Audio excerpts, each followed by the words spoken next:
Buenas tardes. Muchas gracias a todas vosotras, a todos vosotros por vuestra presencia, por estar aquí para compartir este fin de semana. Muchas gracias por vuestro apoyo con vuestra presencia a la labor que se realiza en esta casa. Muchas gracias a esta casa por acogerme, creo que por cuarto año consecutivo. Gracias a Mariló y gracias a todas las personas que están impulsando este proyecto. Y para mí es un placer el compartir este encuentro y estas horas que vamos a estar en común. Cuando vengo aquí nunca tengo claro el formato para desarrollar. El año pasado recuerdo que sobre la marcha lo que hicimos fue plantear, preguntas. Durante 10 minutillos, que cada cual en un papel pusiera las preguntas que considerara oportuno, y a partir de ahí hicimos el guión de lo que fue el desarrollo del taller. Este año siento, por aquello de que en la variedad está la maravilla, siento cambiar el paso. Y con independencia que por supuesto habrá mucho lugar al coloquio y al compartir, permitirme que comience hablando. Por lo menos esta tarde voy a hablar. Y ya mañana, pues en función de lo que vayamos viendo, vamos abriendo otros campos y vamos abriendo el coloquio. Ha pasado un año, casi exactamente, un año y una semana. Fue el primer fin de semana de mayo, este año es el segundo fin de semana de mayo. Este año el temporal no nos ha cogido por poquito, mejor dicho, nos ha cogido al comienzo, pero a partir de hoy ya atempera y vamos a tener un tiempo soleado. El año pasado fue tremendo. La climatología nos bendijo con un aguacero constante que nos acompañó desde el inicio hasta el final. Este año la climatología va también a ser más variada. Y claro, en un año pasan cosas. Aquí hay caras, bueno, algunas las conozco hace mucho tiempo, de muchas circunstancias. A otros y a otras os conozco más recientemente, algunos precisamente o algunas del año pasado. Y evidentemente durante un año en la vida de cada cual ocurren cosas y esas cosas que ocurren va siempre ligada a nuestra evolución. Todo tiene su sentido profundo, no hay nada que ocurra por casualidad, todo tiene un porqué y un para qué. La confianza en la vida es la clave. Ahí está realmente la raíz de la vida, confiar en ella. Y en esa evolución, cuando lo medimos en clave temporal, un año puede ser que dé para sí de mucho, que dé para sí de poco. Si analizamos los años de nuestra vida, pues hay años donde han ocurrido muchas cosas, muchas experiencias que nos impulsan experiencialmente y otros años que ocurren menos cosas. Creo que sí tenemos casi toda la sensación que de un tiempo a esta parte, no sé desde cuándo exactamente, pero que de un tiempo a esta parte los acontecimientos se precipitan, es decir, que parece como si a la vida le fuera el ritmo, como si le fuera la marcha, y las experiencias se van acumulando mucho. Y es cierto que en este último año aproximadamente, en números redondos, en mi vida también han ocurrido cosas que sin ningún tipo de duda van a influir en este taller y en lo que puedo compartir con vosotros y con vosotras. Y voy a compartir algo que no he compartido abiertamente. Lo he compartido con amigos, con amigas, pero no lo he compartido abiertamente. Y me vais a permitir que comience precisamente por ahí, porque además tiene sentido para lo que vendrá después. Mirad, en febrero del año pasado, por tanto unos poquitos meses antes del taller que celebramos aquí, en febrero del año pasado recibo una llamada de una amiga que estuvo aquí en mayo, Carmen Gámez, que es la que coordina el Círculo Sierpe de Granada, que es la que a su vez hace posible que una vez al año aproximadamente comparta un encuentro en la ciudad de Granada. Y Carmen me llama diciendo que hay una persona que quiere hablar conmigo. Una persona que yo no conozco, que ella tampoco me conoce mucho a mí, de algún vídeo, de alguna charla, pero poca cosa. Pero esa persona, cuyo nombre es Sat, que tiene un espacio de silencio en la Alpujarra, tiene que decirme algo que considere importante y que me afecta directamente. Y que buscando cómo llegar a mí, se lo ha planteado a Carmen, pero Carmen, antes de facilitarle mi teléfono, considera oportuno decírmelo a mí. Yo le digo que por supuesto le doy que el teléfono está a su disposición, que me llame cuando considere oportuno. Y efectivamente a las 24 o 48 horas esta persona maravillosa, una persona de una profunda espiritualidad, muy metida fundamentalmente en temas de corrientes espirituales muy serias, venidas de Oriente, hinduismo, budismo y escuelas más profundas todavía. Esta persona lo que me cuenta por teléfono es que eso, que a mí no me sigue especialmente, que bueno, no es como otras personas que me dicen, pues tú estás todo el día metido en mi vida, con lo cual a lo mejor alguna cosa como la que me contó tenía más sentido, pero no es el caso, no es el caso. Él me tenía alguna referencia y tampoco me hacía demasiado caso. Y lo que me dice es que ha tenido un sueño. y que en ese sueño yo voy como caminando por una especie de bruma y que ahí aparecen unos personajes a los que él le tiene mucha reverencia, no me dice más, sino que le tiene mucha reverencia, y que esos personajes se dirigen a él para que me diga a mí que estoy asumiendo mucha responsabilidad por lo mucho que estoy compartiendo, que estoy llegando a mucha gente y que eso significa una alta responsabilidad. Y que tengo que ser consciente que tengo que incrementar los fundamentos, que me faltan fundamentos, que esos fundamentos tengo que aumentarlos a la hora de lo que comparto con tanta gente. Perfecto. Yo la verdad que cuando Sad me lo dice por teléfono se lo agradezco un montón y lo que le digo, venga, pues vamos a ponernos manos a la obra. ¿Cómo puedo adquirir más fundamentos? La realidad es que en los meses siguientes lo intentamos, pero no hubo manera. No hubo manera porque él lo que me hablaba es de que viajara hacia el espacio de silencio que tiene la Alpujarra para compartir conmigo. Yo la verdad es que mi vida, yo tengo una actividad laboral normal y corriente, tengo mis charlas, tengo mis actividades personales y no encontraba el momento de irme a la Alpujarra para estar el tiempo debido para compartir con esta persona. Yo le pedía que por favor, que por qué no me suministraba alguna lectura, algún texto, pero él me decía que no, que prefería hablarlo conmigo. El caso es que en los meses siguientes tuvimos un encuentro y no más. Y bueno, pues la verdad es que yo sentía que no, que con el agradecimiento que le tenía a él por la advertencia que me había hecho y por la necesidad de esos fundamentos, pero que no me estaban llegando. Pasan los meses y en el mes de junio, primer fin de semana de junio, me traslado a Las Palmas de Gran Canaria a dar una charla. Y bueno, en Las Palmas tengo amigos y amigas, y uno de esos amigos, anteriormente al viaje, me había llamado y dice, mira, quiero compartir contigo, tengo 2 o 3 preguntas que quiero compartir contigo. Y habíamos quedado, y la charla en Las Palmas era el sábado por la tarde, y habíamos quedado en el hotel en el que me hospedaba la mañana del sábado para tener un desayuno donde él me pudiera hacer las preguntas que quería hacerme. Esta persona llega, se llama Delfín, Delfín Rodrigo, una persona maravillosa, y Delfín me dice, mira Emilio, antes, en cuanto que se ha sentado, dice, aquí traigo la chuletita con las preguntas que quiero hacerte. Pero antes de eso, quiero decirte que esta noche me ha pasado una cosa muy rara, y es que he tenido un sueño donde tú vas andando en medio de una especie de bruma y aparecen unos seres, que yo no sé quiénes son, pero son seres de luz, que me dicen que te diga que estás asumiendo mucha responsabilidad para la cosa que estás compartiendo, y que eso es muy importante, pero que tienes que darle mucho más fundamento a lo que estás compartiendo. Digo, mira, Delfín, a mí esto me suena, porque es que en febrero me ha ocurrido esto, ¿no? Y te pregunto directamente, ¿qué hago? Dice, yo qué sé. Yo me limito a transmitirte el sueño, yo no tengo ni idea de cómo. Dice, yo ni siquiera como yo no tengo ni un espacio de silencio, yo no tengo nada. Yo lo que tengo son preguntas que quiero hacerte a partir de estos momentos, pero no te puedo decir nada más. Bueno, pues ya está. Y yo recuerdo que en los meses siguientes de verano le hablaba, no sabía muy bien a quién, y decía, bueno, aquí estoy. Entiendo el mensaje, lo entiendo, aquí estoy. ¿Cómo puedo adquirir más fundamento? Aquí estoy. Con el corazón abierto, desde la humildad plena. ¿Cómo? ¿De qué manera? Y bueno, pues nada, confío en la vida. Las cosas son, cuando corresponde que sean. Yo estoy alerta y estoy atento, ¿no? Y en el mes de septiembre aparece una persona en mi vida que lo que me dice es que una persona a la que hacía muchos años que no veía, y lo que me dice es con que por supuesto que a mí no me ha seguido ni mucho menos, porque yo digo muchas tonterías.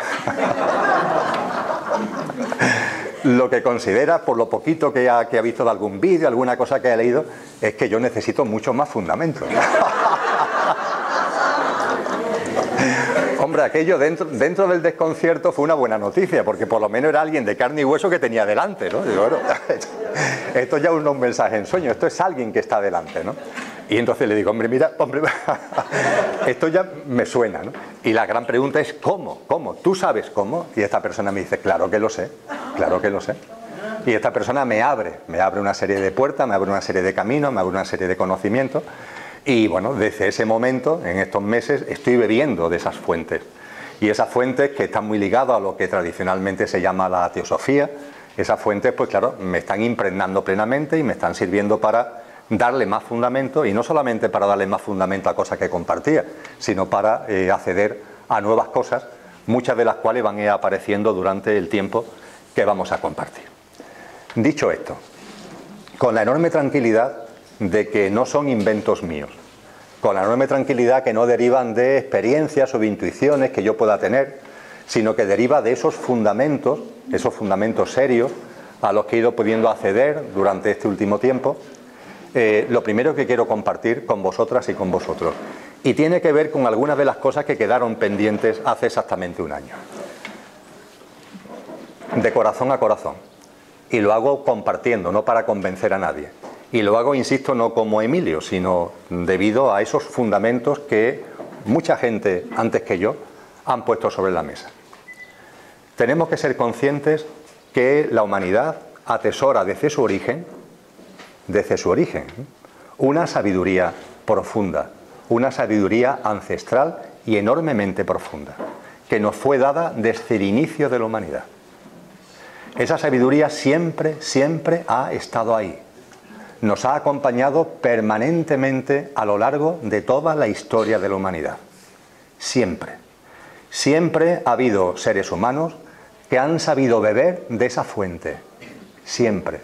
Esos seres humanos que han sabido beber de esa fuente, de esa sabiduría ancestral y primigenia, esos seres humanos han compartido con nosotros lo que han podido aportar, lo que han podido compartir al beber de esa fuente. Pero lo importante es que esa fuente de la que han bebido siempre ha sido la misma. Y cada uno después, posteriormente, lo ha expresado, lo ha plasmado, lo ha formulado en función de las condiciones culturales, del momento, de la época, del lugar, etcétera, etcétera, etcétera. Y estos seres humanos, hombres y mujeres, que a lo largo de toda la historia de la humanidad han bebido de esa fuente permanente, de esa sabiduría perenne, de esa sabiduría sin edad, esos seres humanos son esas personas que hoy cualquiera de nosotros considera los grandes genios, las grandes personalidades, los personajes insignes, los gigantes del pensamiento que jalonan la historia de la humanidad, muchos de los cuales aparecen en las enciclopedias y otros no aparecen en las enciclopedias. Podría hacer un enorme listado, pero creo que no es necesario. Todas esas personas que en el ámbito de la espiritualidad, que en el ámbito de la filosofía o en el ámbito de la ciencia han realizado aportaciones cruciales que son hoy día los pilares de la civilización tal como la conocemos. Y que si no fuera precisamente por sus aportaciones, esta civilización no existiría, sería otra cosa.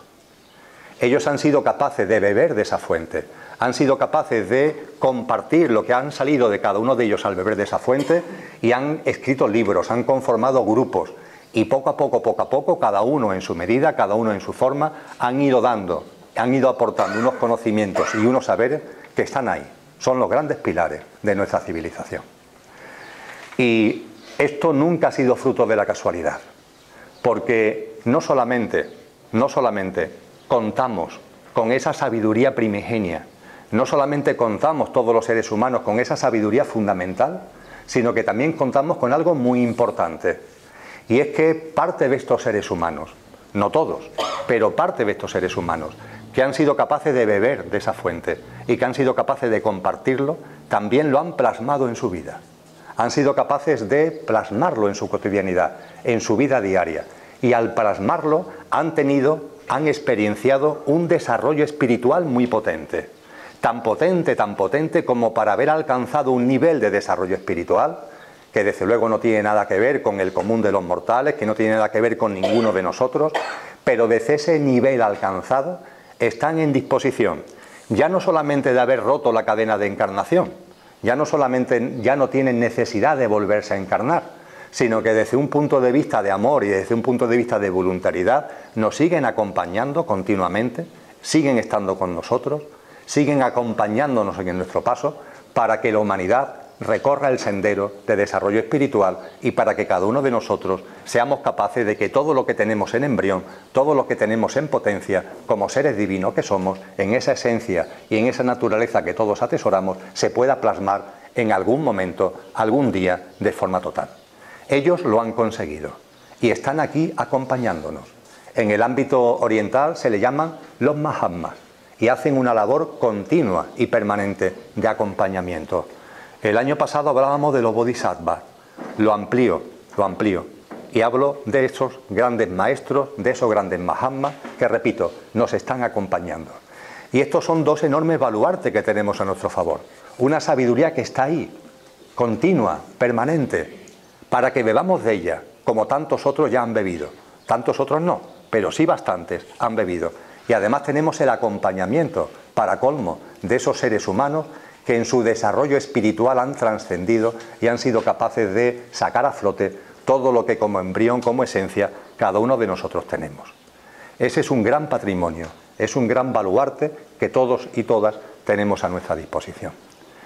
En este convencimiento que estoy transmitiendo, vamos a compartir durante estas horas cosas que están presentes en esa sabiduría profunda, que están presentes en esa sabiduría perenne. Y vamos a compartir también cosas que están avaladas por estos maestros y por estas maestras, pero siendo conscientes además de que no hay casualidades. Os voy a poner solamente un ejemplo. Podría poner muchos, pero solamente os voy a poner un ejemplo.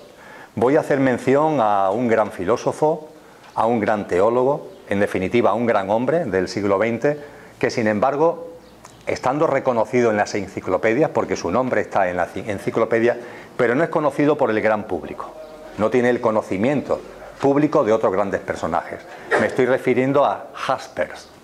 Jaspers, lo acabo de comentar, fue un gran filósofo, fue un gran teólogo, también hizo estudios de psicología, hizo profundos estudios de historia, y esta persona realizó, fundamentalmente en torno a los años 30 del pasado siglo XX, una labor inmensa de estudio de la historia de la filosofía. Se metió por dentro, buceó por dentro. No se conformó con quedarse en la superficie del nombre de los personajes, de la catalogación en la época histórica, de más o menos qué es lo que dijo cada uno. No, no, no. Él quiso bucear más. Y buceando, profundizando, yendo muy adentro, se dio cuenta de algo que nos podemos dar cuenta cualquiera de nosotros. De hecho, una vez que él lo pone de manifiesto, cualquiera puede constatarlo. Y es que hubo una época, ha habido una época en la historia de la humanidad, donde en unos espacios físicos muy concretos y en un espacio temporal de unos pocos siglos también muy concretos, en sitios muy distantes entre sí, aparecieron una serie de personajes, todos diciendo prácticamente lo mismo, porque de hecho todos estaban viviendo de una misma fuente, y cada uno en su sitio, cada uno en su momento y cada uno en su lugar, realizaron aportaciones que dieron lugar a corrientes espirituales, que dieron lugar a movimientos filosóficos y científicos que, como os comentaba anteriormente, hoy están en la raíz, en el eje y en los pilares de la civilización humana. Concretamente, Jaspers denominó a esta época la era asial. La era asial. La identifica entre el año 800 al año 200 antes de Cristo. Diréis, bueno, pues entre el 800 y el 200 son muchos siglos. Bueno, sí, sí, son 600 años, pero en el contexto de la historia de la humanidad no es tanto tiempo.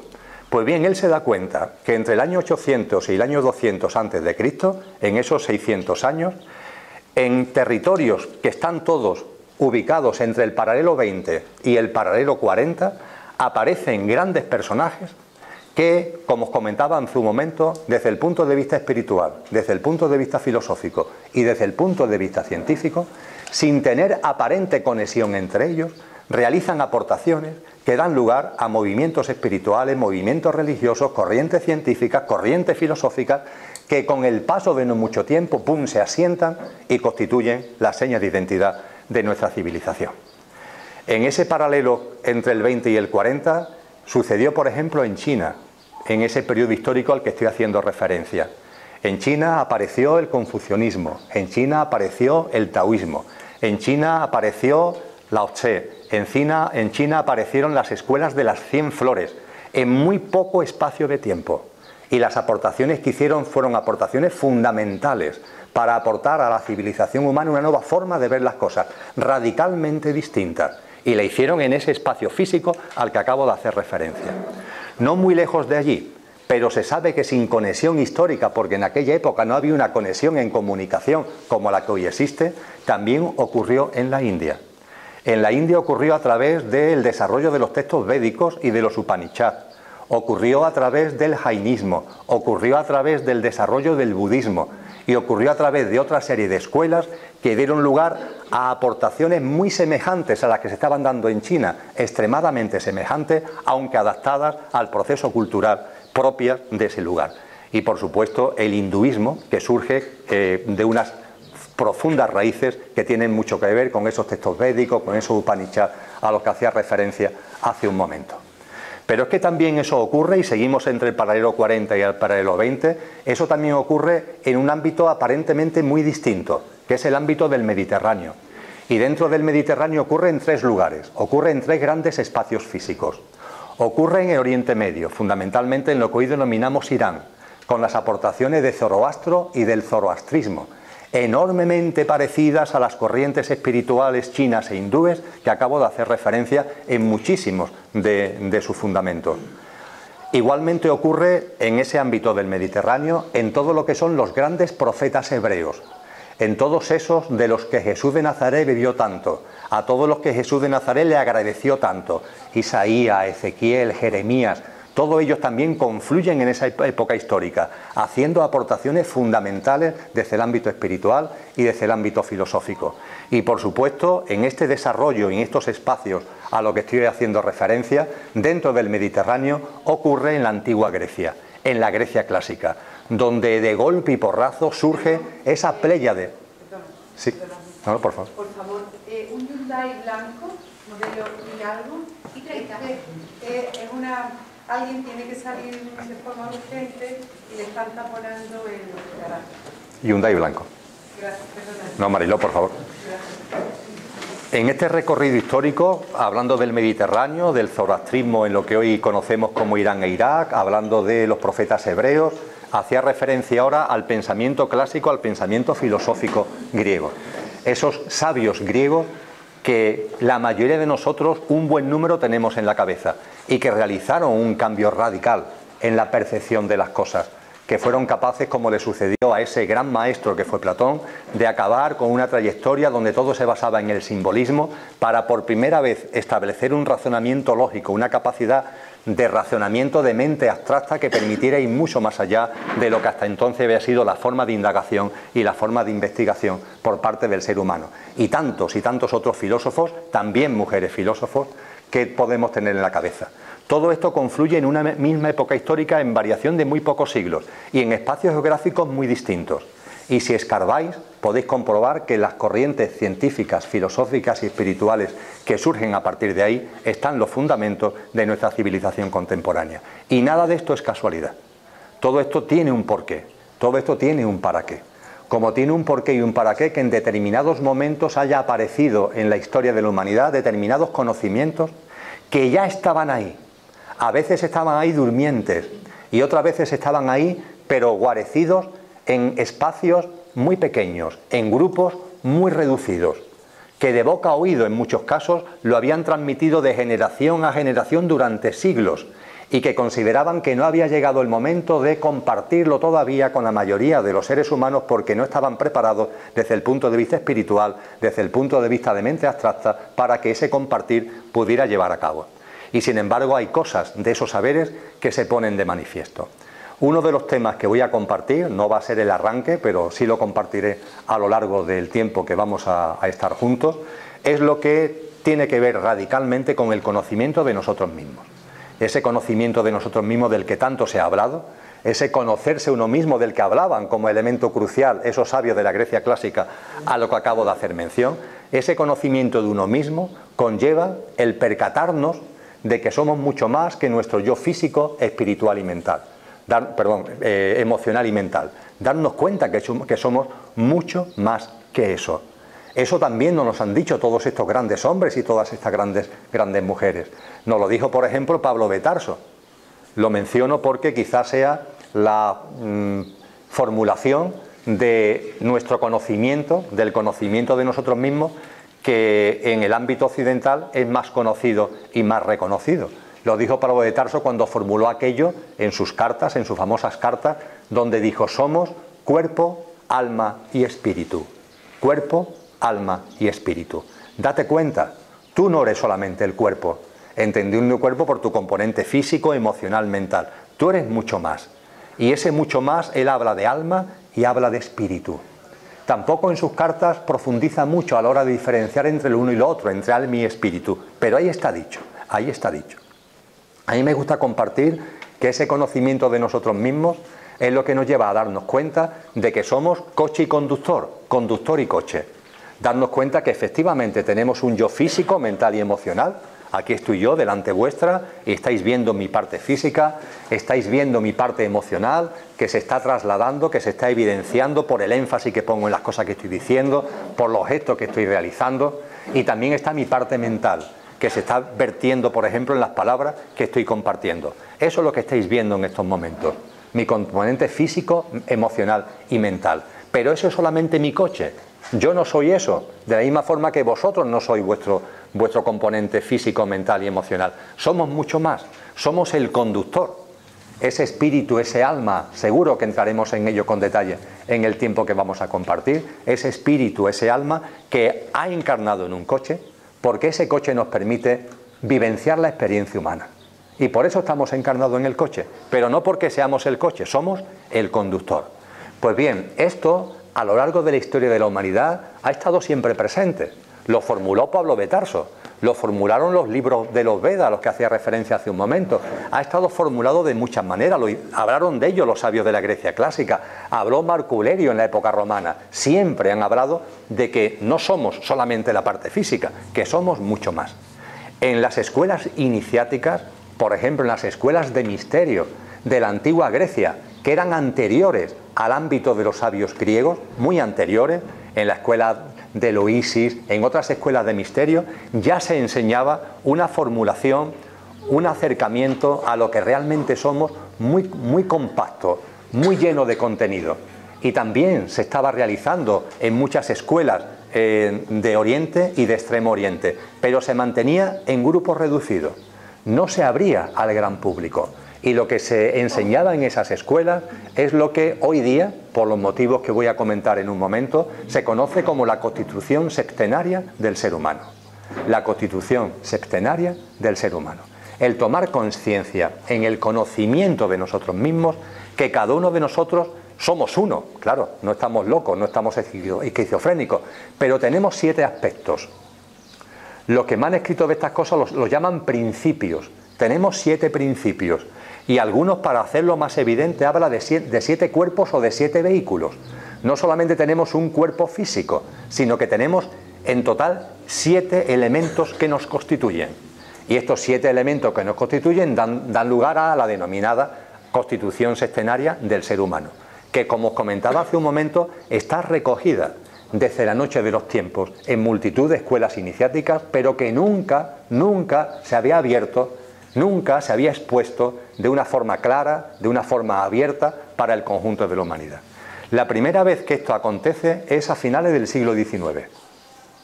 Es cuando por primera vez hay una serie de personas que, me permitís que lo diga así, fueron autorizadas para poder divulgar públicamente lo que hasta ese momento solamente se divulgaba en pequeños círculos. Hubo un porqué inmediato y hubo también un porqué profundo para que esto fuera así. Hubo un porqué inmediato para que esta formulación dejara de estar en grupos reducidos y se abriera al gran público. Tuvo mucho que ver con el desarrollo en esa época del espiritismo. En el tramo final del siglo XIX, 1870, 1880, el espiritismo tuvo un enorme desarrollo. Ese espiritismo ayudó mucho, porque también eran los momentos en los que la denominada razón, la racionalidad, se asentaba cada vez más y solamente existía lo que se podía tocar. Y el espiritismo aparece en escena para decir, no, hay otras realidades. Hay vida más allá de la vida, por ejemplo, y esa vida más allá de la vida está ahí. Aunque nuestros instrumentos técnicos y científicos no lo puedan detectar, esa vida existe. Y el espiritismo, a través de toda su fenomenología, lo ponía en evidencia. Pero el espiritismo tuvo un problema, y es que confundió lo que era el conductor con lo que son los restos de nuestro yo físico, mental y emocional, que sobreviven un tiempecito después del que el cuerpo físico haya muerto. Y ahí hubo una confusión. Me explico mejor.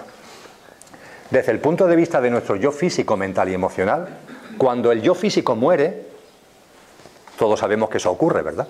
Cuando el yo físico muere, pero otros componentes asociados a la parte, vamos a denominarla física, a nuestra personalidad, otros componentes, fundamentalmente los emocionales y los mentales, no mueren inmediatamente. no se disuelven inmediatamente, sino que sobreviven un tiempo. Sobre ello vamos a entrar este fin de semana. Y ese tiempo puede ser mayor o menor en función de cada uno, en función de cómo sea su mundo emocional y cómo sea su mundo mental. Si tu mundo emocional está muy sobrecargado, o si tu mundo mental está muy sobrecargado, tiene mucha densidad, tus elementos emocionales y mentales no se disuelven fácilmente. Se quedan ahí durante un tiempo que puede ser incluso largo. En cambio, si tu mundo emocional está en armonía, en equilibrio, tu mundo mental también, con la muerte del yo físico, en cuestión de muy poco tiempo, esos componentes emocionales y mentales se disuelven. Pero en otros casos no. Pero esos componentes emocionales y mentales que siguen estando ahí vivos durante un tiempo, y ese tiempo puede ser un poquito largo, eso no es nuestra dimensión álmica ni espiritual. Ese no es el alma y el espíritu al que se refería Pablo de Tarso. Ese no es el conductor al que yo me refiero. Esos son como residuos del coche que no mueren inmediatamente, sino que tardan en irse disolviendo. Y el espiritismo de esa época esto no lo detectaba adecuadamente. Y consideraba que siempre que se entraba en contacto con algo del más allá, se estaba entrando en contacto con un espíritu. Y no es cierto. En muchos casos se estaba entrando en contacto con lo que alguna gente denominaban los cascarones, que es una forma simplemente gráfica de hacer mención a esos elementos emocionales, mentales, que tardan un tiempo en diluirse. Y el contacto que se estaba produciendo no era con el conductor, no era con el espíritu, no era con el alma, sino era con los cascarones. Por eso se dan indicaciones de que la constitución sextenaria del ser humano se divulgue. Es necesario que seamos conscientes de que lo que realmente somos y qué es lo que le ocurre con la muerte física a cada uno de nuestros componentes, para evitar equívocos, para evitar errores como se estaban produciendo.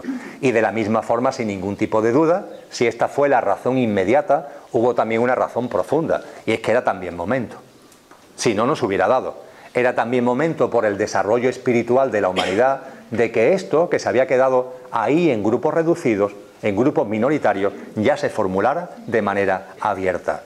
Y efectivamente, entre el año 1880 y el año 1898, hay una serie de autores que empiezan a hablar y empiezan a escribir públicamente, abiertamente, de la Constitución sextenaria.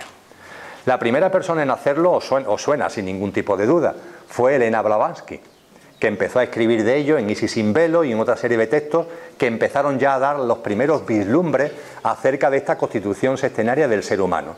Junto con ella y a posteriori aparecieron otros autores y finalmente en 1898 una persona muy ligada en su desarrollo espiritual a Elena Blavatsky, que fue Annie Besant, escribió un libro donde realiza la formulación de la Constitución sextenaria del ser humano, que hoy es comúnmente admitida, la más admitida. Hay otras formas de acercarse a lo mismo, pero la forma que plasma Annie Besant es la más arraigada en estos momentos. Y durante todo el siglo XX hemos contado con esa información. Pero se sabía también que esa información, cuando se trasladara, aunque estuviera formulada, no iba a llegar al gran público de golpe y porrazo, sino que iba a llegar poco a poco, poco a poco, poco a poco, y a cada persona en el momento en el que correspondiera. Y aunque volveremos a ello, repito, a lo largo de este fin de semana, ahora lo que voy a hacer para seguir hablando a continuación de otras cosas es comentaros que esa Constitución sextenaria nos habla evidentemente de 7 componentes. Hay algunos de ellos muy evidentes, otros son menos evidentes. Empezaremos por los más densos hacia los más sutiles. También podríamos ordenarlo al revés, de los más sutiles hacia los más densos. Pero es muy importante, cuando hablamos de espiritualidad, poner los pies en la tierra. Es el cielo en la tierra, del que tanto me gusta hablar y dar nombre a lo que gestiono. El cielo en la tierra.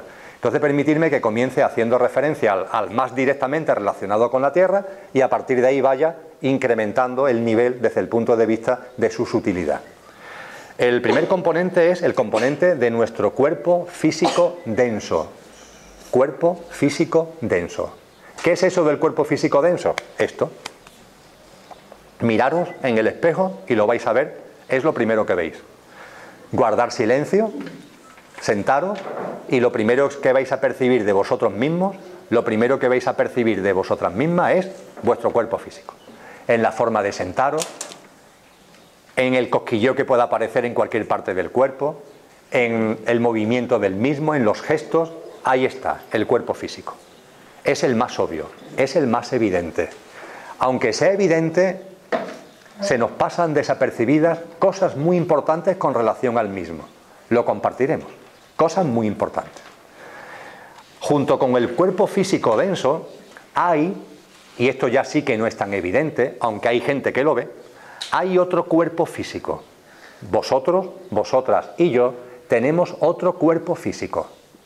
Se le conoce a veces como el doble corpóreo y se le conoce también como el doble etérico. El cuerpo etérico. Y es un cuerpo energético, etérico, pero que es físico. No tiene la densidad del cuerpo físico denso, pero es un elemento también físico, aunque su conformación es más sutil porque es etérica. Hablaremos de él también. Hablaremos de las funciones que desarrolla. Hablaremos de cómo algunas personas lo ven. Algunos lo confunden con el aura, porque ese cuerpo etérico sobresale unos centímetros del cuerpo físico. Ya cuando hablemos con detalle, compartiré que es una especie de molde sobre el que se fabrica el cuerpo físico y sobresale unos centímetros. Y hay personas que tienen la capacidad de verlo. Algunos lo llaman aura.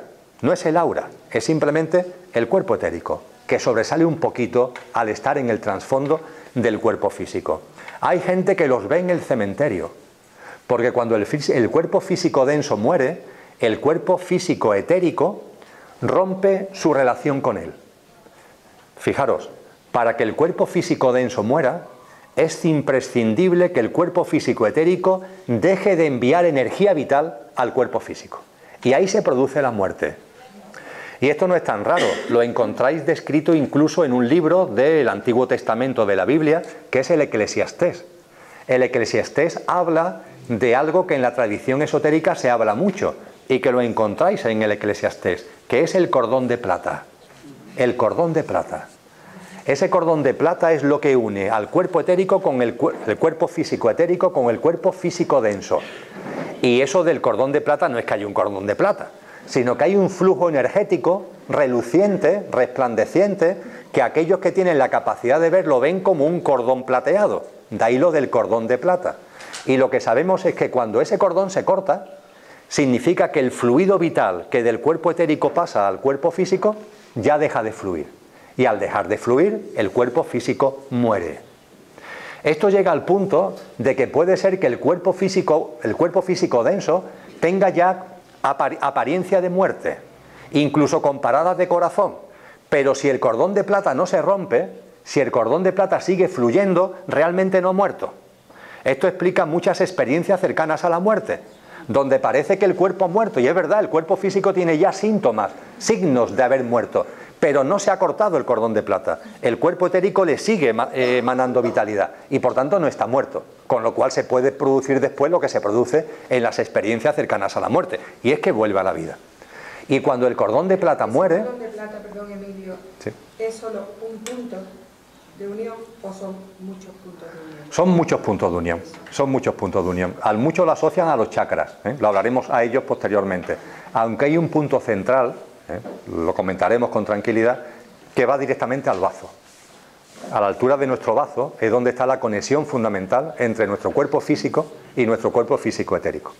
Cuando el cuerpo físico etérico deja de emanar, deja de llevar vitalidad al cuerpo físico, el cordón de plata se rompe, entre comillas. Y al romperse el cordón de plata, el cuerpo físico fallece. Al fallecer el cuerpo físico o lo entierran o lo queman. ¿Qué hace el cuerpo etérico? El cuerpo etérico desaparece en 2 o 3 días. 4 como mucho. Se diluye. Y tiende a quedarse junto al cuerpo físico muerto. Si el cuerpo físico es enterrado en los cementerios, el cuerpo etérico se queda al lado de la tumba, al lado del nicho donde se le haya enterrado. Si se le quema, tiende a quedarse donde estén sus cenizas, lo más cerca posible a donde estén las cenizas. Hay gente que los ve en el cementerio y no son fantasmas, son simplemente los restos, los residuos etéricos, este doble etérico que está ahí, diluyéndose al lado, a la vera del cuerpo físico al que durante tanto tiempo estuvo ligado. Ese cuerpo físico etérico no es tan evidente como el cuerpo físico, pero está descrito con una enorme profundidad por todas las corrientes espirituales serias, incluido el cristianismo. Aunque es verdad que en muchas corrientes espirituales serias este conocimiento lo han ido perdiendo. Ya no son capaces de plasmarlo, lo tienen ahí en el trasfondo, pero lo han ido perdiendo.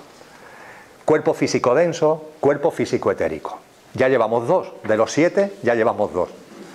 El tercer componente, nuestro componente emocional.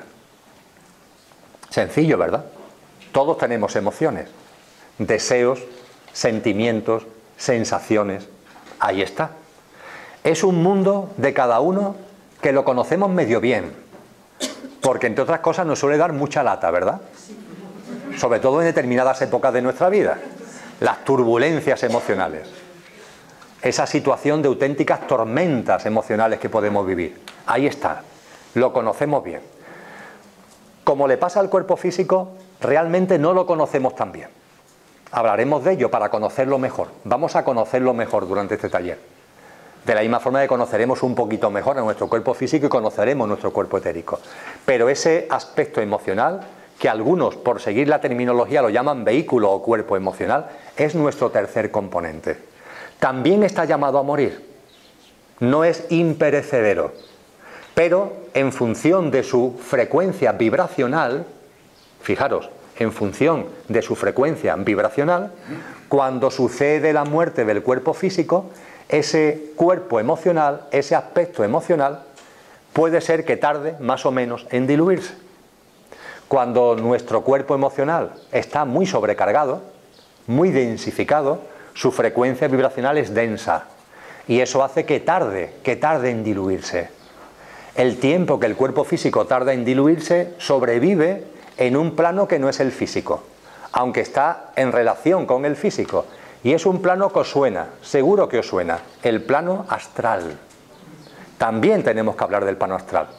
Y en ese plano astral es en el que vive nuestro ámbito emocional. Y en ese plano astral es donde nuestro cuerpo emocional sigue vivo cuando nuestro cuerpo físico ha muerto, y sigue vivo más tiempo si tiene más densidad, porque la frecuencia vibracional de nuestro cuerpo emocional, habida cuenta de nuestro mundo emocional, está muy sobrecargado. Y dura muy poco tiempo en caso de que nuestro mundo emocional esté equilibrado y esté en armonía. También conocemos un cuarto componente, cuerpo físico denso, cuerpo físico etérico, nuestro aspecto o ámbito emocional. Hay un cuarto componente, nuestro ámbito mental. También lo conocemos bien, ¿verdad? La mente. Y a veces nos pasa como con el mundo emocional, la conocemos demasiado bien. Esa voz que tenemos en la cabeza que habla sin parar, esa parlanchina, esa radio que tenemos ahí continuamente funcionando y que no sabemos cómo apagarla. Ahí está el ámbito mental. Ya veremos que nuestro ámbito mental tiene 2 niveles. Lo hablaremos con tranquilidad. Un nivel inferior y un nivel superior. El nivel inferior en psicología se le conoce como la mente concreta, que es la mente que nos sirve para el día a día. La mente que nos sirve para levantarnos, para acostarnos, para ir al trabajo, para realizar las actividades cotidianas. Esa mente concreta es esa voz que tenemos en la cabeza que no para de hablar. Y algunos científicos dicen que está ubicada en la parte izquierda de nuestro cerebro, en el hemisferio izquierdo. Y sirve para movernos en el sota, caballo y rey de lo material y de la vida cotidiana. Pero también se nos dice que tenemos otro plano, tenemos otro nivel mental, que es la mente abstracta. La mente abstracta algunos la ubican en el hemisferio derecho, y esa es la mente que nos permite plantearnos las grandes cuestiones de la vida. No las de todos los días, que es para lo que está la mente concreta tridimensional, sino la que nos permite plantearnos las grandes cuestiones. Esas grandes preguntas que están ahí, en nuestro corazón. ¿Quién soy? ¿De dónde vengo? ¿A dónde voy? ¿Qué es la vida? ¿Qué es la muerte? ¿Qué es la existencia? ¿Qué es la divinidad? ¿Qué es el cosmos? ¿Qué es la creación? ¿Qué es todo esto? Para eso utilizamos la mente abstracta. O deberíamos utilizarla. La mente concreta en la humanidad actual está muy desarrollada, quizá excesivamente desarrollada. En la humanidad actual, sin embargo, la mente abstracta todavía no está bien desarrollada. Hay seres humanos que la han desarrollado, hay seres humanos que la han desarrollado incluso en épocas históricas anteriores, pero todavía para la mayoría de la gente, la mayor parte de su día a día, la mayor parte de su vida, la utilización de la mente que hacen es la mente concreta, es la parte inferior de la mente, y hay poco uso de la mente abstracta. Ya veremos la importancia de utilizar la mente abstracta, que es fundamental, que es clave. Pero cuando se habla del ámbito mental, que es lo que iba, cuerpo físico denso, cuerpo físico etérico, ámbito emocional, cuando hablo del ámbito mental, se está haciendo referencia al mundo de la mente concreta, al mundo de esos pensamientos, de esos vaivenes, de esas cosas que todos más o menos podemos conocer porque forman parte de nuestra experiencia directa y de nuestra experiencia cotidiana.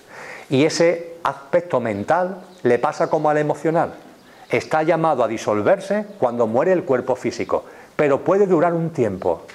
Durará más tiempo conforme nuestro mundo mental esté más sobrecargado. Durará menos tiempo en función de que nuestro mundo mental esté más utilizado, más purificado, como queréis denominarlo. En cualquier caso, estos 4 elementos están llamados a morir. No son perennes. Perdón, son perennes. No son imperecederos. Están llamados a desaparecer. Antes o después, pero están llamados a desaparecer. Cuando yo hablo del yo físico, mental y emocional, o cuando hablo del coche, estoy haciendo referencia a estos 4 elementos. En el ámbito espiritual y también en el ámbito de la psicología, se le llama también la personalidad. ¿Personalidad por qué? Porque es el personaje en el que tú has encarnado y que aparentemente eres mientras que estás desarrollando, permitidme que lo diga así, esta especie de obra de teatro. Es el personaje en el que nos hemos metido. Yo estoy metido en un tal Emilio Carrillo y estoy desarrollando el papel de este tal Emilio Carrillo. Y efectivamente, este Emilio Carrillo, su personalidad tiene una serie de plasmaciones en su parte física, etérica, emocional, mental, pero eso no es real. No es real en el sentido no de que no sea real ahora, sino que es puramente efímero, es puramente temporal. En cambio, vosotros, como yo, tenemos otros componentes que no son efímeros, que no son temporales, sino que son permanentes, constituyen el conductor. Y tiene razón Pablo de Tarso cuando habla de alma y espíritu. Lo que ocurre es que desde la noche de los tiempos se ha bajado un poquito más, se ha detallado un poquito más, y se habla de alma humana, se habla de alma universal y se habla de espíritu. No se habla de 2, sino que se habla de 3 componentes. El alma humana es el alma de cada uno. Todos tenemos un alma. Todos los seres humanos tenemos un alma. Es algo que no sucede en el mundo animal, donde las almas son grupales. Nosotros sí tenemos un alma. En el ámbito de la teosofía se le llama el cuerpo causal. ¿Por qué cuerpo causal? Porque el alma se vuelve a reencarnar. Y se reencarna en una relación de causas y efectos. Tú vas acumulando las experiencias de vidas anteriores y con lo que has acumulado en vidas anteriores vas a desarrollarlo en la vida que viene. La relación de causa-efecto es por lo que se le llama cuerpo causal. En ese cuerpo causal está también la mente abstracta. La mente abstracta, aunque está en el ámbito mental, es la parte superior del ámbito mental y se le incluye dentro de ese alma humana, se le incluye dentro del cuerpo causal. Y el cuerpo causal, la mente abstracta, configuran ese alma humana, que es una especie de acumulador de todas las experiencias, de todas las vivencias que vamos teniendo vida tras vida y que cuando hemos desencarnado, en lo que en el cristianismo se llama cielo, en lo que en el mundo oriental se llama devachan, ahí ese alma, en función de lo que ya ha desarrollado y de lo que quiere ahora desarrollar, toma la decisión de la nueva encarnación. Y toma la decisión del personaje, de las experiencias que se eligen allí en el devachan para ser desarrolladas aquí, para seguir en nuestro proceso evolutivo, en nuestro proceso espiritual. Alma humana, junto con el alma humana, el alma universal. ¿Qué es eso del alma universal? Quizá os suene menos. En el ámbito oriental se le llama Buddhi. No tiene nada que ver con el árbol en el que Buda se sienta cuando alcanza la iluminación, aunque el nombre es muy parecido. Lo de alma universal o Buddhi creo que no es difícil de entender. Todas las almas están ligadas entre sí. Todas. Algunas de manera más directa y todas de manera indirecta. Me explico mejor. Cuando se habla del alma universal se hace referencia a que el alma realmente que hay en la creación, en la manifestación, es una. Y ese alma es como un inmenso árbol. Imaginaros un árbol gigantesco. Yo vivo en la ciudad de Sevilla. Bueno, ahora entre Sevilla y Madrid, pero la mayor parte del tiempo en la ciudad de Sevilla. Y en la ciudad de Sevilla hay unos árboles que son los ficus. Son árboles inmensos. el tronco que sale con unas raíces bestiales, al poco de salirse, te tienes que acercar bien porque parece que son 2 o 3 árboles distintos. Porque son troncos tan enormes que parecen como si fueran 2 o 3 árboles que se han plantado en el mismo sitio. Y no, es un único árbol. Pero al poco de salir, al poco de emerger, como las raíces son tan enormes, empiezan a salir troncos distintos que son como verdaderos árboles, pero pertenecen a ese único árbol. Y por supuesto a cada uno de estos troncos que proceden de un tronco común le empiezan a aparecer ramas, y a las ramas le empiezan a aparecer a cada una de ellas otras ramas y ramitas, y ahí aparecen hojas y otras hojas y racimos de hojas y más hojas.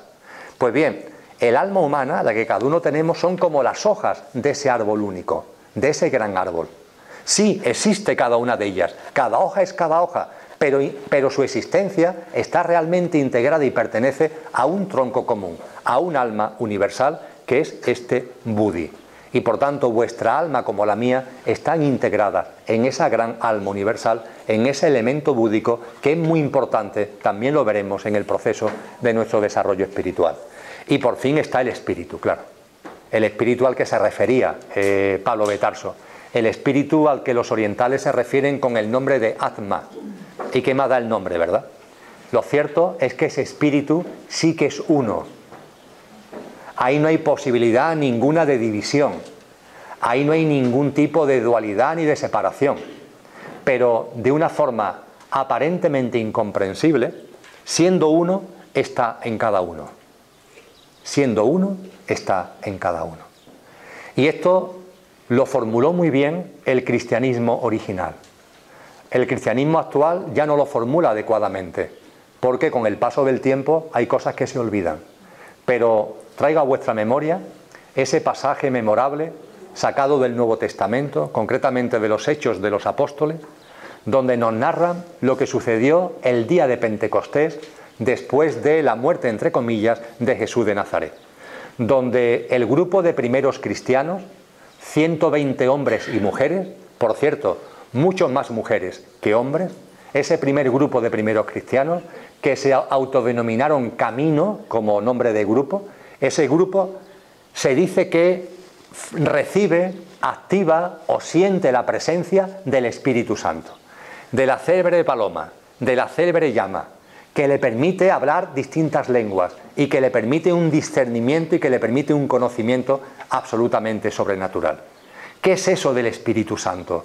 ¿Cómo es posible? ¿Lo tenemos todo? ¿Lo tuvieron solamente aquella gente? El Espíritu está en todo, todo lo impregna, todo lo llena. Su presencia está en todo ser vivo, y en todo ser vivo es en todo ser vivo, y también, por supuesto, en cada ser humano. ¿Y cómo es posible que el Espíritu, siendo uno, esté en cada uno?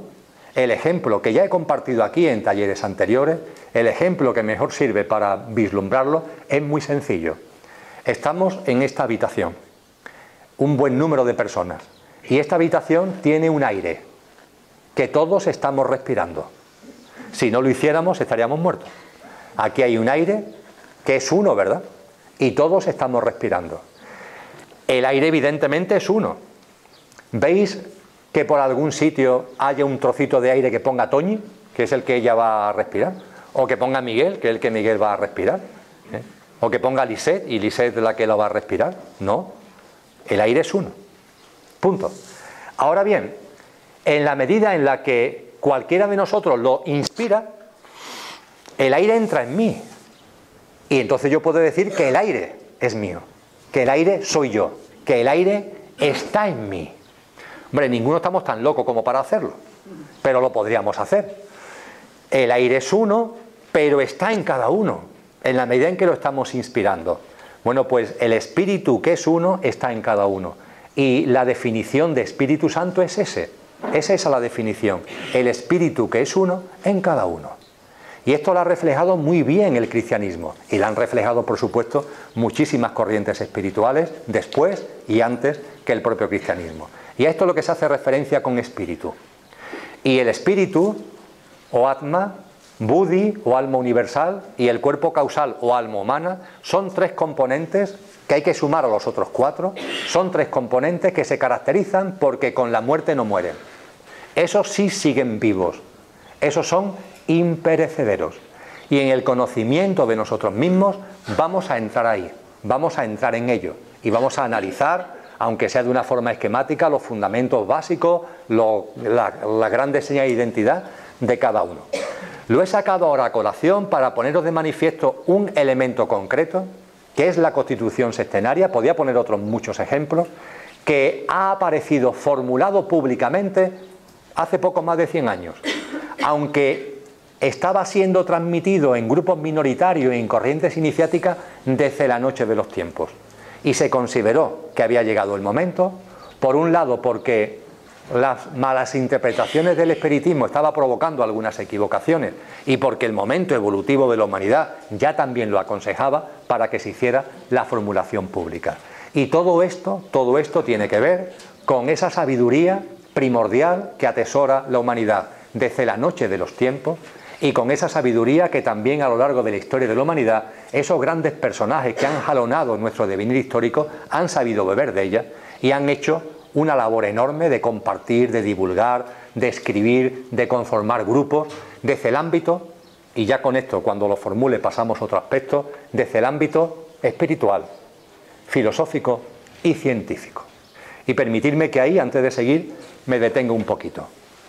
Espiritualidad, filosofía y ciencia.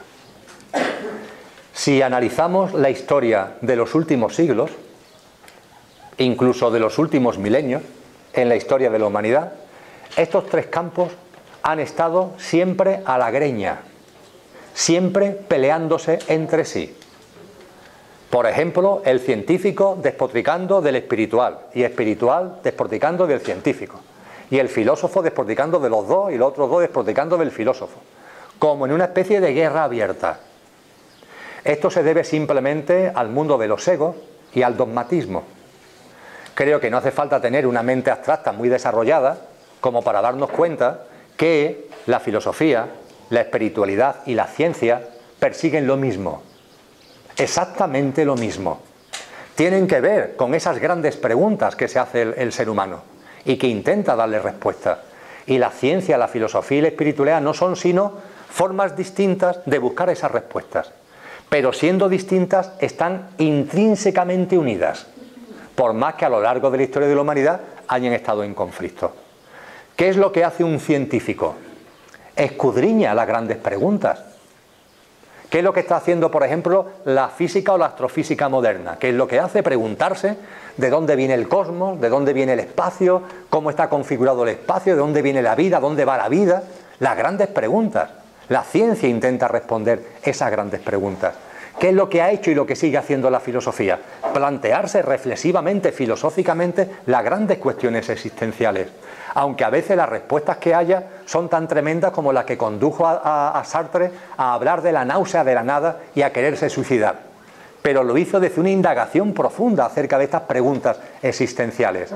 Y por supuesto siempre lo ha hecho el mundo de la espiritualidad, que se ha formulado esas grandes cuestiones de qué es la vida, de qué es la muerte, qué es la existencia, de dónde venimos, qué hacemos aquí, a dónde vamos, etcétera, etcétera, etcétera. Y la verdad es que todo tiene su sentido, pero es una pena que haya habido tanto conflicto entre ellas. Creo que hoy es bastante obvio que esto empieza a ser algo distinto. Fundamentalmente porque hay una de ellas que se ha bajado ya del pedestal.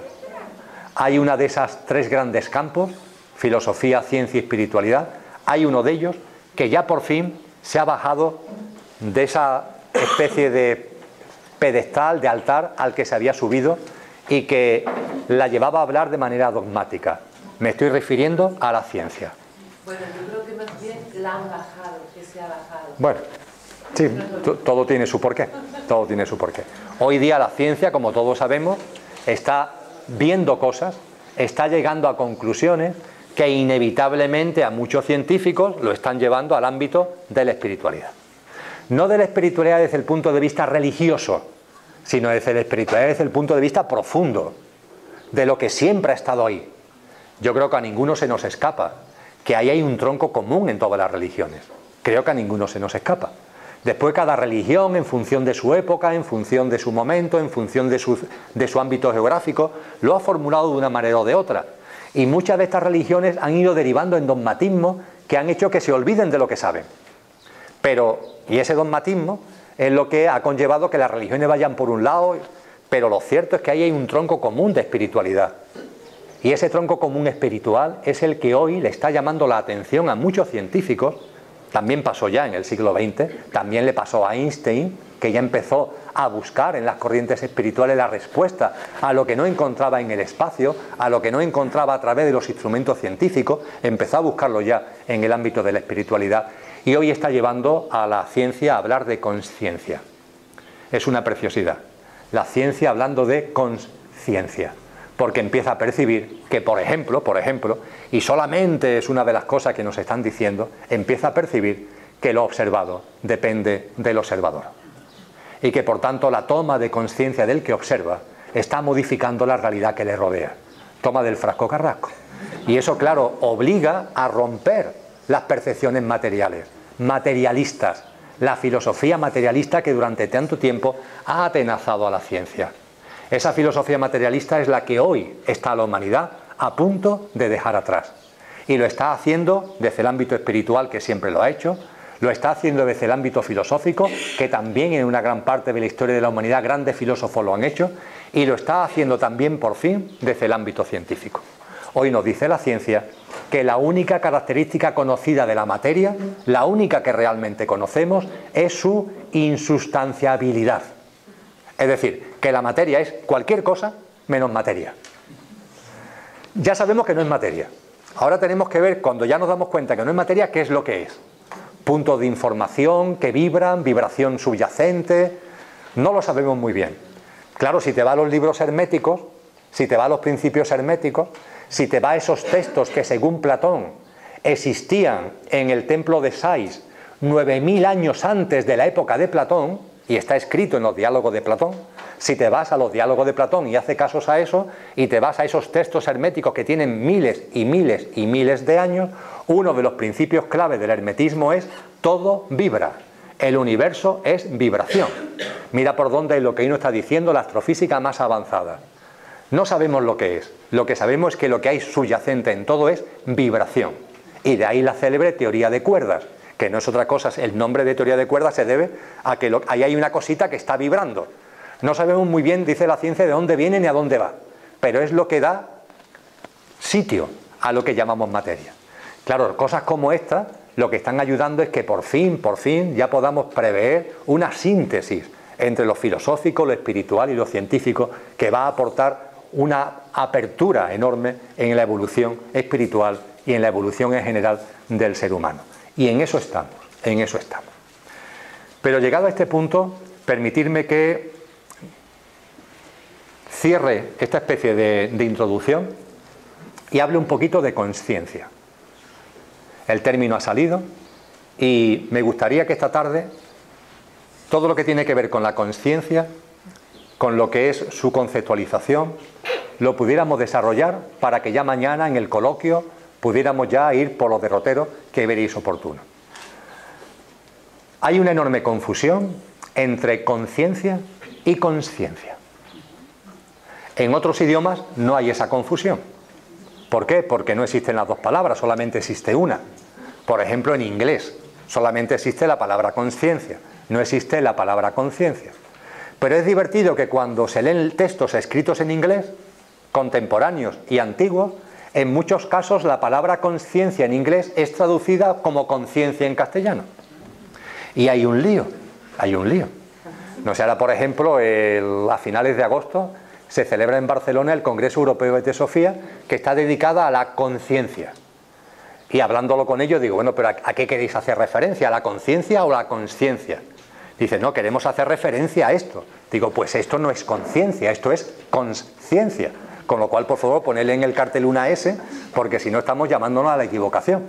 Y es que es muy distinto la conciencia de la consciencia. Y tiene una enorme implicación. También es verdad que a esta confusión ha contribuido que en el diccionario de la Academia Española de la Lengua ambos términos no han estado bien separados. Y ha habido ocasiones donde un término refería al otro, con lo cual llamaba a la confusión. Pero hoy día está perfectamente claro. ¿Qué es la conciencia según el diccionario de la Academia? La conciencia sin S. Voy a especificar siempre con S o sin S, como soy andaluz, aunque mi andaluz no es muy fuerte, pero las S no se me dan bien. La conciencia, sin S, dice el diccionario que está referida a temas morales, relacionados con el bien y con el mal. ¿Vale? Temas morales relacionados con el bien y con el mal. Perfecto, todo tiene su sitio, y eso es conciencia sin S. Pero la conciencia con S es algo totalmente distinto. Fijaros, nos dice el diccionario que es la capacidad de conocerse a uno mismo y la capacidad de conocer la realidad que nos rodea e interactuar con ella. Tela marinera, ¿eh? La capacidad de conocerse a uno mismo y la capacidad de conocer la realidad que nos rodea e interactuar con ella. Eso es la conciencia con S. Esta doble capacidad, conocerme a mí mismo y conocer lo que me rodea.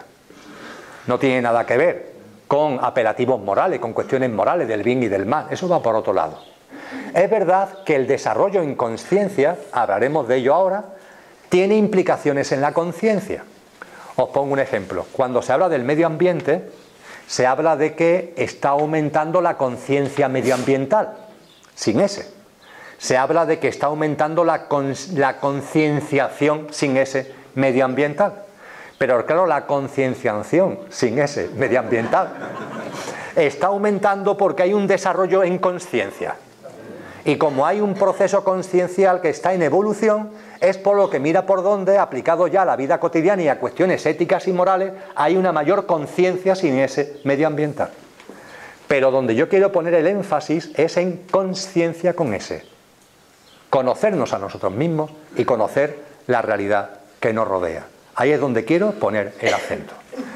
Y quiero poner el acento para recordaros, ya que hemos hablado de los sabios de la Grecia clásica, recordaros que cuando en el siglo VI a.C., esos sabios, se habla de los 7 sabios de esa Grecia clásica, toman la decisión de construir un templo nuevo, cerca de Atenas, a las afueras de Atenas, en un lugar llamado Delfos, y que ese nuevo templo de Delfos esté dedicado al dios Apolo, y que además de estar dedicado al dios Apolo, sea el lugar donde se ubique el oráculo de los dioses, la voz de la divinidad, el sitio donde la humanidad pueda ir y encontrarse más genuinamente con lo divino.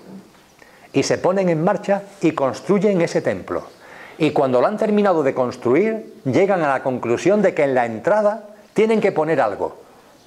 Algo que al que llegue allí, en aquellos tiempos, se peregrinaba por todo el Mediterráneo hacia ese templo. Y se quiso poner algo en su pronao de entrada, en su prontificio de entrada, para que el que llegara, sin necesidad casi de entrar en el templo, ya tuviera una primera respuesta. Tú que vienes aquí, buscando la divinidad, ¿a eso vienes aquí? Pues aquí tienes ya la respuesta. Y lo que estos pusieron allí es, conócete a ti mismo. Lo pusieron en griego, claro, pero pusieron, conócete a ti mismo, conócete a ti misma. Y además lo escribieron y dijeron, conócete a ti mismo. Y cuando te conozcas a ti mismo, conocerás al hombre y conocerás a Dios. Cuando te conozcas a ti mismo, conocerás al ser humano y conocerás a Dios. Ahí está la clave, en conocerse a uno mismo. Y la conciencia constituye y tiene como primer elemento esta capacidad, la capacidad de conocerse a uno mismo. Junto con el término conciencia se habla también de estado de conciencia. Esto se está extendiendo tanto que hoy día la gente que andamos en este lío lo utilizamos en nuestro argot, ante la sorpresa del que está en la mesa de al lado compartiendo un café, que te mira diciendo, ¿de qué están hablando esta gente? No es que el estado de conciencia de Menganito y el de al lado te mira, es que el estado de conciencia, eso es donde se compra.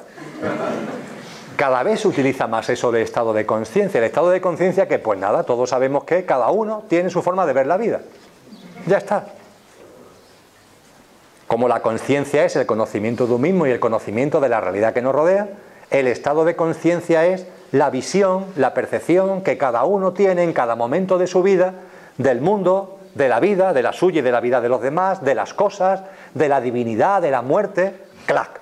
Eso es la visión, esa es la percepción, ese es el estado de conciencia. Y sabemos además, lo vuelvo a decir, que cada uno tiene su propio estado de conciencia. Aquí estamos más de 100 personas. Cada uno tenemos nuestro propio estado de conciencia. Es posible que entre nosotros haya similitudes. A lo mejor si salimos fuera hay muchas disparidades con otras personas. No pasa nada. Esto no significa ser ni más listos, ni más tontos, ni mejores, ni peores. No, no, no. Esto no tiene que ver con cuestiones morales. Estamos hablando de otro asunto. Estamos hablando de un proceso evolutivo en conciencia. Y en ese proceso evolutivo cada ser humano tiene en cada momento de su vida una forma de ver la vida, un estado de conciencia. Ese estado de conciencia, siempre me gusta decirlo, fue lo que intentó de una manera muy gráfica y de una manera muy salerosa ese torero que fue Belmonte, cuando dijo aquello de K1 es K1 y tiene sus K1. K1 es K1 y tiene sus K1. Pues claro que K1 es K1 y tiene sus K1, pero ahí hay algo que tiene raíces. Eso no es un tema superficial, eso tiene que ver con tu visión de la vida, de tu vida, de la vida de los demás, del mundo, de las cosas, de la muerte, de la divinidad. ¡Plac! Sabemos, por tanto, que cada uno tiene el suyo. Y sabemos, además, que teniendo cada uno el suyo, evoluciona. No es fijo. Y esto es muy divertido. Yo tengo ahora mismo, como vosotros, un estado de conciencia. Bueno, pues mi estado de conciencia ahora no es el de hace un año. Como el de vosotros tampoco. ¿Por qué? Porque los estados de conciencia, las visiones, las percepciones de la vida, del mundo, de las cosas, etcétera, etcétera, evolucionan por la vía de las experiencias. No por la vía de los conocimientos, ¿eh? Los talleres no valen. Los vídeos no valen, los libros tampoco. La conciencia de cada uno, el estado de conciencia evoluciona por las experiencias. Sí es verdad que los talleres, los vídeos, los libros, sirven a veces simplemente para que nos demos cuenta, pero que nos demos cuenta de lo que ya sabíamos. Es como si algo lo tuviéramos sobre la mesa, pero tuviera polvo. Y hay que quitarle el polvo. Y ese vídeo, mira por dónde te ayuda a quitarte el polvo, pero ya lo tenías ahí. Si no lo tuvieras, el vídeo, el taller o el libro no te va a servir para nada. Porque todavía tú en ese momento no estás en ese estado de conciencia. Porque ese estado de conciencia, insisto, va evolucionando por la vía de las experiencias. Y así andamos todos. Y esto digo que es divertido porque es partarse de reír la vehemencia con la que defendemos nuestras posiciones. Cuando nuestras posiciones están evolucionando. Esto no es una charla, sino un taller donde estoy mucho más distendido, no hay tiempo por delante, no tengo que estar pendiente del reloj. En la charla me gusta siempre comenzarla diciendo que yo no vengo a convencer a nadie, vengo a compartir de corazón. Es lo que decía Krishnamurti, yo no vengo a convencer a nadie, vengo a compartir de corazón. Y a partir de ahí, en ese compartir, que cada uno coja o no coja lo que considere oportuno. Ya está, sin más historias. En ese compartir yo comparto desde mi estado de conciencia, que sé que no es el mismo que hace un año. Y no lo sé, pero lo preveo, que no será el mismo de dentro de un año. Porque mirando mi vida, sé que mi vida es un continuo evolutivo, como la mayoría de vosotros y de vosotras. Pues bien, sabiendo eso, es divertidísimo que hay gente que hace un tiempo pensaba en clave A e intentaba convencer a la gente de que las cosas son A. Y se enfadaban y se peleaban manteniendo la idea de que las cosas son A frente al que decía que era J, H o F. Ahora esa persona que defendía A ha evolucionado y las cosas las ve B. Y mira por dónde, en lugar de ser menos vehemente, relajarse un poquito, pues pone la misma vehemencia, el mismo énfasis para convencer a la gente que ahora es B. Y hombre, la verdad es que a alguno de enfrente se lo debería decir, pero si tú hace un tiempo me decías A, ¿cómo ahora que me dices B? Y con tanta vehemencia. Relájate, relájate, toma conciencia de que estamos en evolución y respetemos, porque además tú que estás ahora defendiendo B, es que dentro de un tiempo vas a estar en C. Ya ni en A, pero es que tampoco en B, vas a estar en C. Esto le ha ocurrido a la ciencia. Cuando tú decías, no, no se han bajado ellos, lo han bajado. Bueno, es que la ciencia, el otro día no, hace unos meses hablaba con un científico que trabaja, vive en Sevilla y trabaja en el acelerador de partículas de Ginebra. Y me decía, mira Emilio, lo único que los científicos sabemos a ciencia cierta es que cualquier cosa que la ciencia diga actualmente no es verdad. Lo que la ciencia nos dice a lo mejor es verdad, pero algo que diga la ciencia hoy no es verdad. Y eso es consecuencia de que ya sabemos lo que ha ocurrido, de que a lo largo de los siglos, cuando la ciencia ha dicho A, no era A, era otra cosa. Y después hemos dicho, es verdad, no es A, es B, y tampoco es B. Y hemos dicho, no, pues C, y tampoco es C. Sabemos que lo que estamos diciendo ahora no es verdad. Y a lo mejor el que está diciendo, aquel de allí que está diciendo Z, no puede demostrarlo, pero a lo mejor es verdad. Ahora, si la ciencia está diciendo H, seguro que no es H. Claro, esto relaja bastante. Aparte de que permite que nos quitemos una serie de ataduras, de sistemas de creencias que nos impiden o nos dificultan, no nos impiden, porque impedirlo es imposible, pero nos dificultan nuestra evolución. Y claro, cuando nos empeñamos en defender con vehemencia los estados de conciencia, pues eso dificulta tu evolución. La está de alguna forma aprisionando, ¿no? La está ahí aferrando a algo. El estado de conciencia es la visión de la vida que tiene cada uno, es propia de cada cual, y eso sí va evolucionando como consecuencia de las experiencias que se van viviendo. Y la conciencia y el estado de conciencia son esto. Y efectivamente la conciencia y los estados de conciencia están evolucionando. Y os formulo y me formulo la siguiente pregunta. ¿Hacia dónde? Vale, estamos evolucionando, la conciencia evoluciona, los estados de conciencia por vía de las experiencias evolucionan. ¿Pero a dónde vamos? A una mayor comprensión. ¿A dónde vamos? Y también a propósito de dónde vamos, porque nos ayudará a responder la pregunta de dónde vamos, ¿de dónde venimos? ¿De qué conciencia, de qué estado de conciencia venimos y hacia dónde vamos? Vamos a reflexionar un poco al respecto. El dónde venimos, creo que lo utilicé hace un par de años aquí, ese ejemplo, el dónde venimos viene muy bien, está muy bien reflejado en un hecho histórico, que tuvo que ver con uno de esos grandes hombres de la historia de la humanidad a los que me referí hace un rato. Estoy hablando de Galileo Galilei, ese insigne científico, no solamente científico, también filósofo y también una persona de una tremenda espiritualidad. Bueno, pues sabéis que Galileo Galilei, por indagaciones propias y leyendo de indagaciones que otros hicieron antes que él, formuló de manera abierta, formuló de manera pública el hecho de que la Tierra no es el centro del universo. La Tierra, por si no lo sabéis, no es el centro del universo. Y por tanto, el Sol y las estrellas no giran en torno a la Tierra, sino que es la Tierra la que gira en torno al Sol. Lo sabemos ya, ¿verdad? Esto hoy parece, dice, este hombre qué tontería nos está diciendo, ¿no? Y se pone encima solemne, qué idiotez. Si es obvio que la Tierra se mueve en torno al Sol y no el Sol en torno a la Tierra, es la Tierra la que se mueve. Bueno, pues hace 380 años, no 1380 ni 2380, hace 380 años a Galileo Galilei se le juzgó por la Inquisición por decir esto. Y no solamente se le juzgó, sino que se le condenó a morir en potro de martirio, porque se consideraba que eso era una herejía, que iba contra los cánones de la religiosidad católica. Y Galileo Galilei, ante la tesitura de verse en martirio hasta la muerte en ese potro, en esa tortura, se retractó y dijo que se había confundido y que es verdad, que la Tierra es el centro y que la Tierra no se mueve. Se retractó. Sin embargo, nos dicen que cuando estaba en el lecho de muerte, muchos años después, debido ya a la enfermedad, ya muchos años después, cuando estaba en el lecho de muerte y estaba a punto de morirse, y ya por tanto no podían matarlo porque ya se iba a morir, dijo aquello de, y sin embargo se mueve, y sin embargo se mueve. Claro que se mueve, la Tierra se mueve.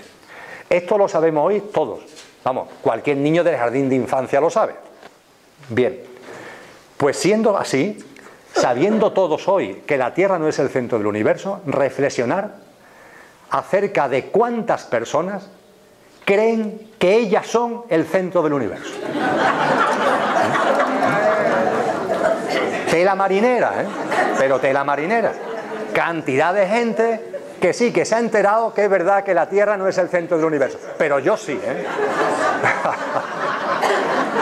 Y que por tanto, todo está a mi servicio. Y que aquí lo importante soy yo y mi satisfacción, y que todo lo que hay aquí está para eso, para que yo lo pase bien y para que yo satisfaga mis deseos. Y todo es todo, ¿eh? Es la madre tierra, es la naturaleza, son los demás seres vivos y son también los demás seres humanos. En psicología esto último se le llama la cosificación de las personas, porque esta gente utiliza a las personas como si fueran cosas, porque están para mi satisfacción, punto. Y no lo saques de ahí. Es toda una paradoja, ¿verdad? Ya sabemos que la Tierra no es el centro del universo, pero mucha gente piensa que ella, cada uno de ellos, cada persona en concreto, sí es el centro del universo. Bien, esta percepción de que una persona, alguien el que sea, es el centro del universo, es la conciencia de la que venimos. Una conciencia que se suele denominar egocéntrica. Egocéntrica. Esa conciencia egocéntrica se caracteriza porque la persona que la profesa considera que todo está para su satisfacción, incluidos los demás. Y también se caracteriza porque la persona que la profesa se identifica con su personaje. Es como si yo, Emilio, me creyera que soy Emilio. Se identifican con su yo físico, mental y emocional. Se identifican con el coche. Y andan por la vida convencidos que son el coche. Y como tú le digas, no, hombre, no, que tú no eres el coche, que tú eres un conductor, que dijo Pablo Betarso que espíritu, alma, y los orientales dicen que alma humana, y Budi, y alma. Tú estás chalado, ¿eh? Y en cuanto que puedas te quitan la cartera. O te utilizan para su satisfacción.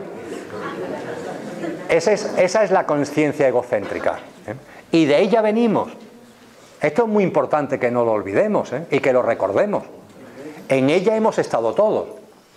A lo mejor todavía tenemos un pie en ella, ¿eh? Vete a saber. Pero desde luego hemos estado en ella. Si no en esta vida, en otras vidas. Porque el proceso evolutivo es un proceso de cadena de vidas, de lo que coloquialmente se llama reencarnaciones. Y posiblemente si ya muchos de los que estamos aquí empezamos ya a respirar de otra manera, es porque por la vía de las experiencias en otras vidas nos hemos dado cuenta de que la conciencia egocéntrica no vale. Que eso de buscar satisfacción fuera no te reporta finalmente la felicidad. Que no te reporta la vida abundante y plena de la que hablaba Cristo Jesús. Hemos aprendido que las cosas no van por ahí. Y hoy la estamos buscando por otro sitio. Y hemos dejado atrás esa fase. Pero hemos estado en ella. Y no nos podemos olvidar que la sociedad a la que pertenecemos, la sociedad en la que estamos, sus pilares se han construido desde esa conciencia egocéntrica. Ha sido así, porque la humanidad todavía en una gran parte sigue en ella.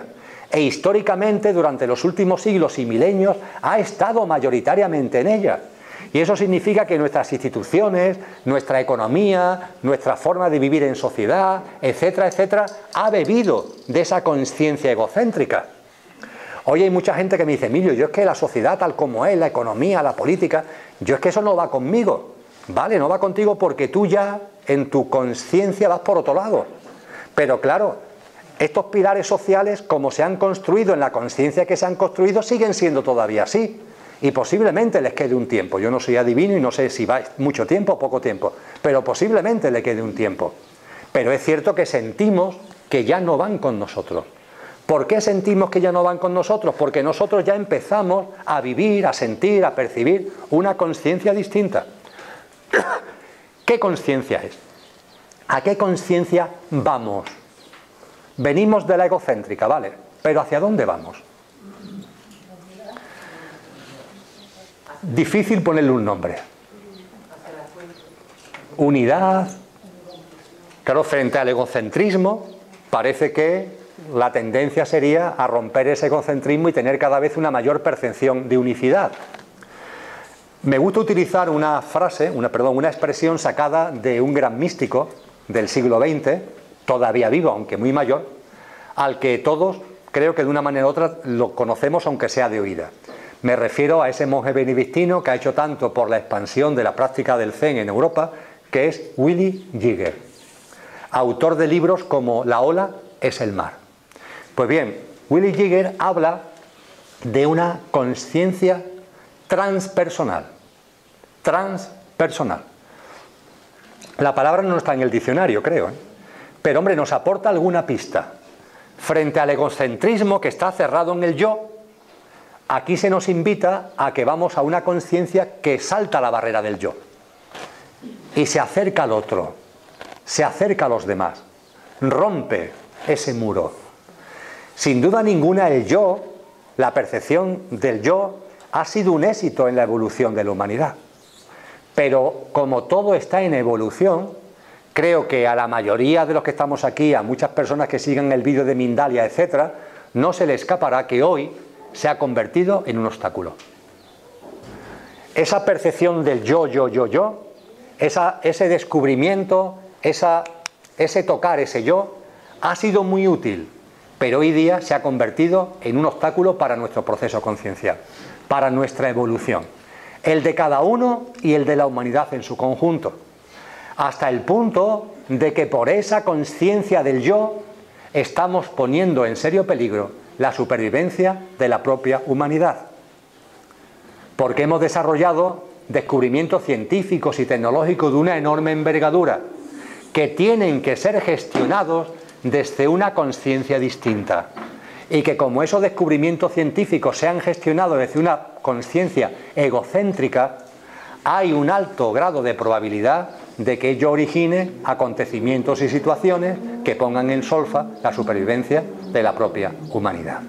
Y estamos evolucionando en conciencia hacia esa conciencia transpersonal.